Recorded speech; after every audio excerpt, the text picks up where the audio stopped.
MC news live കൊച്ചിയിലേക്ക് സ്വാഗതം. ഈ വാർത്തകൾ നിങ്ങൾക്കായി അവതരിപ്പിക്കുന്നത് Leotech solar solutions, powered by Mayil food stuffs, Mookkannoor, City Tower, City Wear and City Shoes, Angamaly and Cochin Kalabhavan Angamaly franchise. 5ാം ക്ലാസ്സുകാരനെ അടിച്ച അധ്യാപകനെ സ്കൂളിൽ കയറി അടിച്ച മാതാപിതാക്കൾ. രക്ഷിക്കാനെത്തിയ അധ്യാപകർക്കും വടികൊണ്ട് അടി. ബീഹാറിലെ ഗയ ജില്ലയിൽ വിദ്യാർത്ഥിയെ അടിച്ച അധ്യാപകനെ മാതാപിതാക്കൾ സ്കൂളിൽ കയറി അടിച്ചു. രാകേഷ് രഞ്ജൻ ശ്രീവാസ്തവ എന്ന അധ്യാപകനാണ് മർദ്ദനമേറ്റത്. 5ാം ക്ലാസ് വിദ്യാർത്ഥികൾ തമ്മിൽ പരസ്പരം വഴക്കിട്ടപ്പോൾ ഇത് കണ്ട മറ്റൊരു വിദ്യാർത്ഥി അധ്യാപകനോട് പരാതിപ്പെട്ടു. രാകേഷ് രഞ്ജൻ ശ്രീവാസ്തവ ക്ലാസ്സിലേക്ക് പോയി കുട്ടികൾ തമ്മിലുള്ള വഴക്ക് നിർത്തി ഇരുവരെയും അടിച്ചു. 2 കുട്ടികളും തൽക്ഷണം ശാന്തരായപ്പോൾ ഇതിലൊരാൾ സ്കൂളിൽ നിന്നും ഓടിപ്പോയി അധ്യാപകൻ തന്നെ അടിച്ചതായി തന്റെ വീട്ടിൽ പറഞ്ഞു. ഇതിനു പിന്നാലെ ക്ലാസ് നടക്കുമ്പോൾ വിദ്യാർത്ഥിയുടെ മാതാപിതാക്കൾ സ്കൂളിലെത്തി ബഹളം വച്ചു. രാകേഷ് രഞ്ജനെ തിരഞ്ഞ മാതാപിതാക്കൾ ഇയാളെ കണ്ടതോടെ അടിച്ചു. കയ്യിൽ കരുതിയ വടികൊണ്ടായിരുന്നു അടി. അധ്യാപകനെ രക്ഷിക്കണമെന്ന് വനിതാ അധ്യാപികമാർ മാതാപിതാക്കളോട് അപേക്ഷിച്ചുവെങ്കിലും ഇടപെടുവാൻ ശ്രമിച്ച അധ്യാപകരെയും ഇവർ മർദ്ദിച്ചു.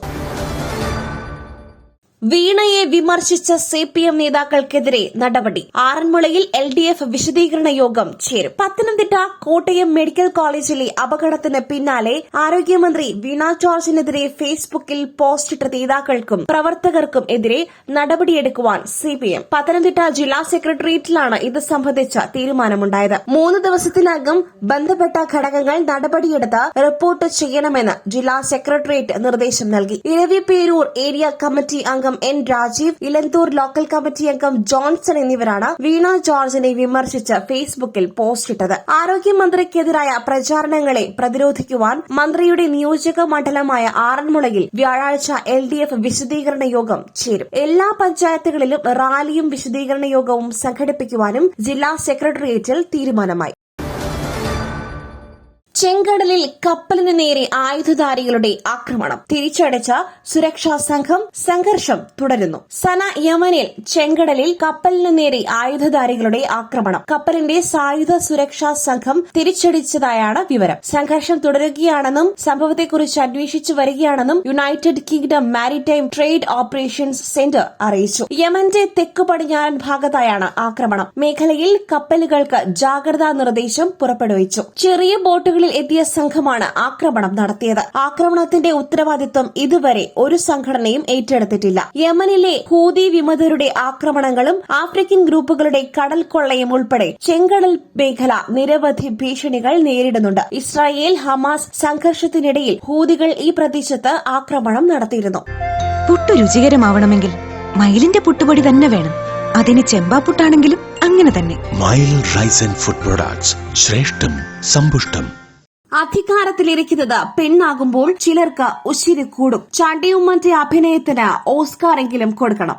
ആരോഗ്യമന്ത്രി വീണ ജോർജിനെ പിന്തുണച്ച് കണ്ണൂർ ജില്ലാ പഞ്ചായത്ത് മുൻ പ്രസിഡന്റ് PP ദിവ്യയുടെ ഫേസ്ബുക്ക് പോസ്റ്റ്. അധികാരത്തിലിരിക്കുന്നത് ഒരു പെണ്ണാകുമ്പോൾ ചിലർക്ക് ഉശിരി കൂടും എന്നാണ് ദിവ്യയുടെ ഫേസ്ബുക്ക് കുറിപ്പ്. കൂടെയുള്ള ഒരാളെ എതിരാളികൾ വളഞ്ഞിട്ട് ആക്രമിക്കുമ്പോൾ അവർക്കൊപ്പം നിൽക്കുക എന്നത് ഓരോ കമ്മ്യൂണിസ്റ്റുകാരുടെയും ചുമതലയാണെന്നും ചാണ്ടി ഉമ്മന്റെ അഭിനയത്തിന് ഓസ്കാറെങ്കിലും കൊടുക്കേണ്ടതാണെന്നും ദിവ്യ കുറിപ്പിൽ പറയുന്നു.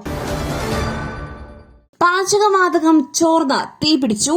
പൊള്ളലേറ്റ ചികിത്സയിലായിരുന്ന വെട്ടുതുറ സ്വദേശിക്ക് ദാരുണാന്ത്യം. പാചകവാതക സിലിണ്ടറിന്റെ ട്യൂബിൽ നിന്നും ലീക്കുണ്ടായതിനെ തുടർന്ന് പൊള്ളലേറ്റ് ചികിത്സയിലായിരുന്ന വെട്ടുതുറ സ്വദേശി ജിജോ ക്ലീറ്റോ മരിച്ചു. ഇന്നലെ വൈകിട്ടാണ് അപകടം. വീടിനോട് ചേർന്ന ഓല ഷെഡിലെ പാചകപ്പുരയിൽ വെച്ചാണ് അപകടം ഉണ്ടായത്. തീപ്പെട്ടി ഉപയോഗിച്ച് ഗ്യാസ് കത്തിക്കുമ്പോഴാണ് ക്ലീറ്റസിന്റെ ദേഹത്തേക്ക് തീ ആളിപ്പടർന്നത്. വെള്ളമൊഴിച്ച് തീ കെടുത്തിയ ശേഷം ആശുപത്രിയിലെത്തിച്ചു. 70% പൊള്ളൽ ഏറ്റിരുന്നതായും പോലീസ് പറഞ്ഞു.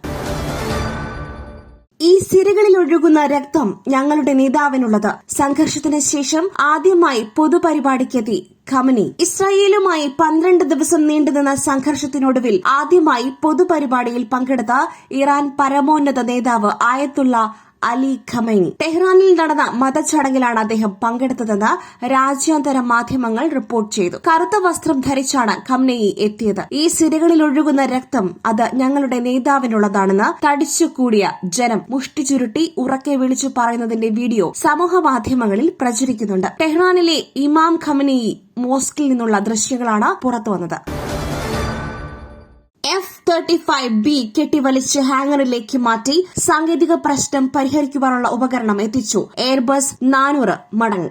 F-35B യുദ്ധവിമാനത്തിന്റെ അറ്റകുറ്റപ്പണികൾക്കായി ബ്രിട്ടനിൽ നിന്നും വിദഗ്ധരെത്തിയ ബ്രിട്ടീഷ് വ്യോമസേനയുടെ ട്രാൻസ്പോർട്ട് വിമാനമായ എയർബസ് 400 തിരികെ മടങ്ങി. വിമാനം ഒമാനിലേക്കാണ് മടങ്ങുന്നതെന്നാണ് വിവരം. വിമാനത്തിൽ നിന്നും സാങ്കേതിക പ്രശ്നങ്ങൾ പരിഹരിക്കുന്നതിനുള്ള ഉപകരണങ്ങൾ പുറത്തിറക്കി. ഇതിന് പിന്നാലെ F-35B വിമാനം ഹാങ്ങറിലേക്ക് കെട്ടിവലിച്ചു നീക്കി. എയർ ഇന്ത്യയുടെ മെയിന്റനൻസ് ഹാൻഡിലിലായിരുന്നു F-35 ഇത്രയും ദിവസം ഉണ്ടായിരുന്നത്. എയർ ഇന്ത്യയുടെ തന്നെ ഹാങ്ങറിലേക്കാണ് വിമാനം മാറ്റിയിരിക്കുന്നത്. 17 പേരടങ്ങിയ ബ്രിട്ടീഷ് സംഘമാണ് അറ്റകുറ്റപ്പണികൾക്കായി എത്തിയത്.